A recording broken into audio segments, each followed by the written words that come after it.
Za mňa je kuracie mäso dobre pripravené, chuťovo, aj šťavnatosť dobrá, nebolo vysušené a to sa u rolády veľmi často stáva. Roláde práve odľahlo. Zemiaky mne neprídu veľmi slané, tá šupka je v pohode, čo sa týka tej slanosti, ale mi prídu zase extrémne sladké, aspoň tie moje, ale to ja si nemyslím, že je tvoja chyba, to je skôr chyba toho zemiaku.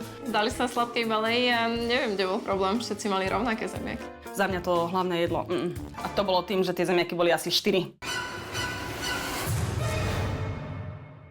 Jak ho jem s tou šupkou, tak mňa extrémne štipe vzadu na jazyku, na bokoch, ale to tiež asi nebude tvoja chyba, môže to byť nejaký proste postrek, alebo čím boli proste tie zemiaky striekané, alebo neviem.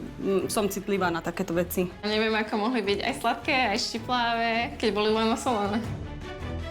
Ja keď počúvam niekedy Lejné názory, tak mi neprídu úplne normálne. Že ty si ešte stále nepredýchal jej klitóriu.